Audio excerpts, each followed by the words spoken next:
Hey fellow netizens, Plus here. At the start of the year, everyone was hoping to get access to the technical test of Arknights Endfield. Seriously, you can just give this kind of thing to men and they will be thrilled. With each passing day, the message for the access confirmation was approaching, and on the last day before the start of the technical test, Hypergriff proceeds to ask the community, "Will you lose?" In which the community responds, "Nah, I'd get access." Soon after the response, everyone got their email. They all opened it with excitement, and then they started reading what was written on the email, and upon reading it, they felt true frustration and sadness, because the first sentence of the email was, "Stand proud, you are strong. Don't worry, I did enough bootlicking to get my access, which is why I made it my life mission to cook something, and explain in full detail why you should be hyped for Arknights Endfield."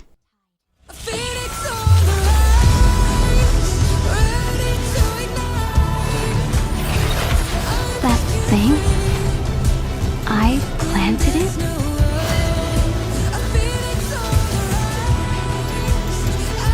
We can only press onward and ever onward until we reach the northernmost point of this planet. A place that may very well be the end of our journey.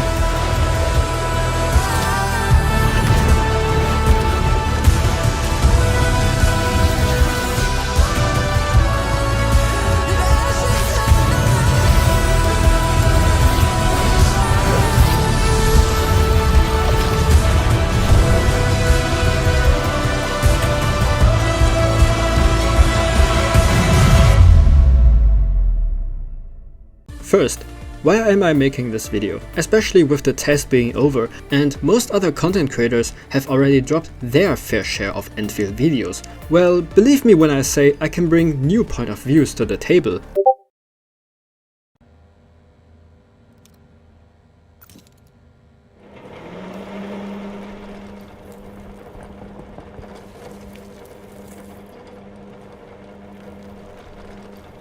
Never mind, I give up. Arknights Endfield is a gacha game, developed or still being developed by Hypergriff, or Griff Frontier, or Griffline, however they want to call themselves for the global branch at the moment.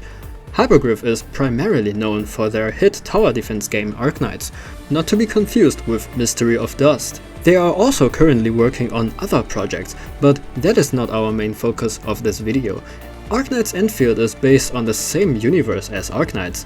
It just takes place on another planet in the distant future. You play as the Administrator, not any Administrator, the Administrator. Who's the one wearing a mask? This is the Administrator. Administrator. Are we talking about the Administrator? Endministrator? Is it the Endministrator? If the Endministrator is here, does that mean things are looking really bad right now? I'll start writing my will, and I shall formally submit the completed document to you in a moment.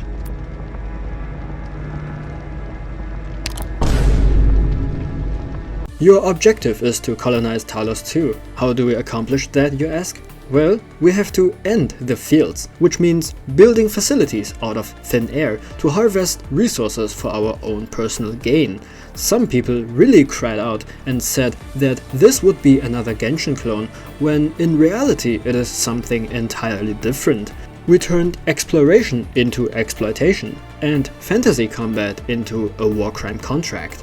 Now, before we get even deeper into the source, I'd like to tell you in advance that this video is not packed with as much of my goofiness as some of my other videos. I'm keeping the good jokes for the final release. If there is one thing that I've learned from Arknights Endfield, that would be resource management.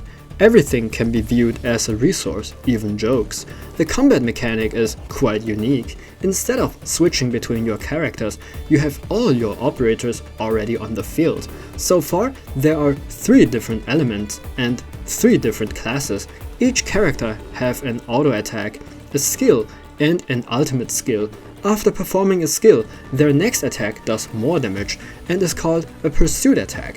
Some skills have the addition to leave an orb close in the combat zone, and if you use another skill within the orb, it explodes, dealing massive AoE damage. This makes each fight really interesting and difficult, because you are not set with your combo line. Instead, you also have to consider your own positioning, and keep adjusting your position at the most optimal spot during combat. It is something I believe most other gacha games doesn't offer. All of this requires one to think while fighting, instead of just circling through a brain-dead combo. But as the cattle brain I am, you already know that I don't care too much about combat. I only care about the appeal of the characters. More specifically, I only care about the appeal of all the female characters. And after observing every one of them for over a week, I came up with a single word to describe them all at the same time. Wood. With the characters running on their illusion of free will, it comes at a price. Sometimes the AI behaves, how should I put it, quite goofy. I don't think I'm putting too much work pressure on my employees, but they all eventually turn suicidal. I think they had enough of me. Aside from ending the lives of rock animals and ending fields, we also use our harvested materials to craft useful gears for our operators. They do resemble something I'm very afraid to farm and familiar with, but I won't call those things by name.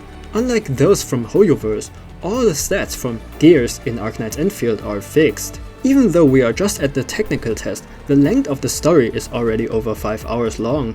All of it is being voiced, and that is how the story goes. So basically, you crash landed on Talos 2, and before you know it, you and Perlika have to fight through Agaloids. After that, you were ordered to rest. I'm also overjoyed to tell everyone that the Endman is literally the personification of sophisticated war crime. Just take a look at some of the dialogue options. Oh, I don't remember having this stuff. Yeah, it's got nothing to do with us. You wouldn't dare! This place belongs to UW, Worcester Turf.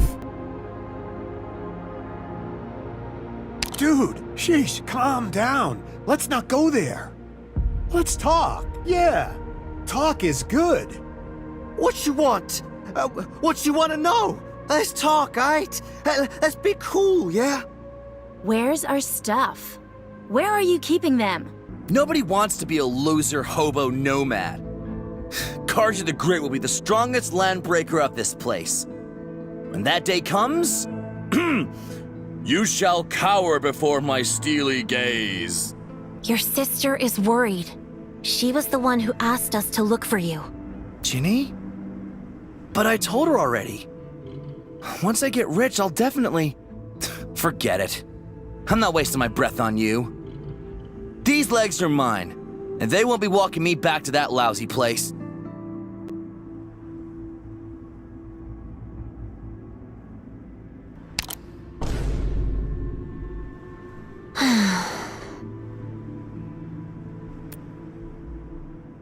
No, don't!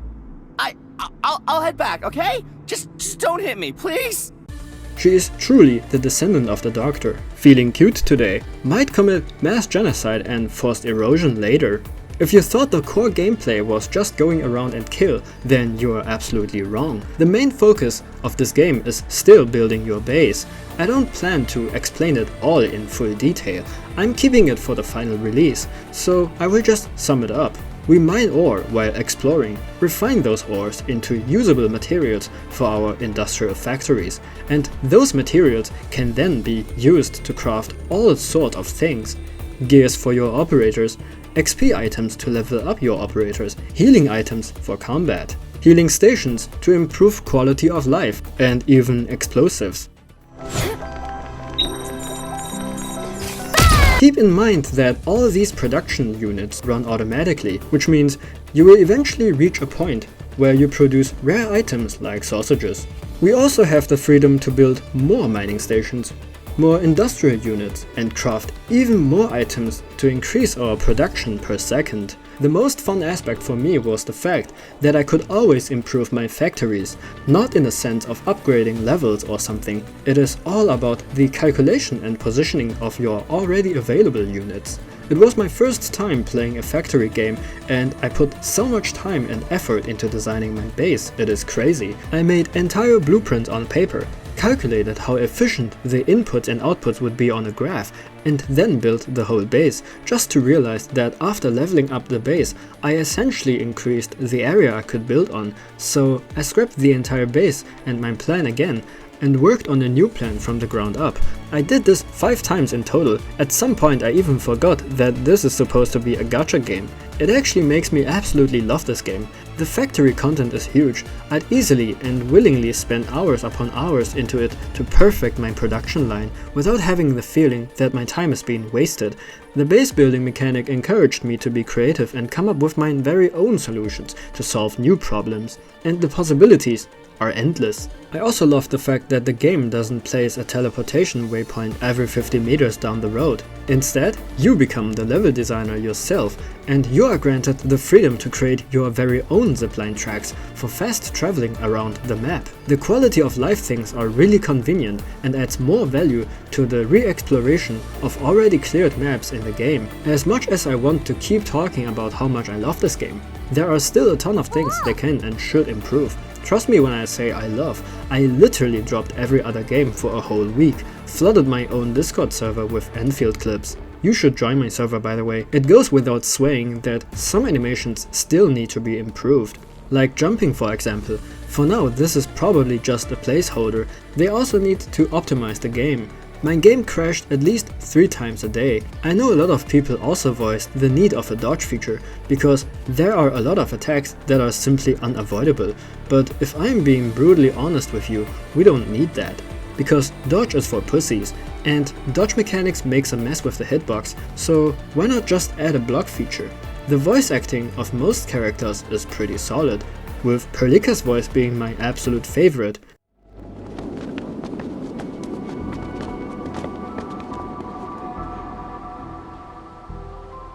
Those are the anchors.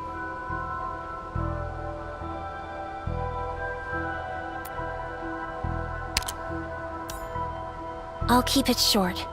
The anchor is the source of the angeloi. It absorbs local mineral resources and spawns them endlessly.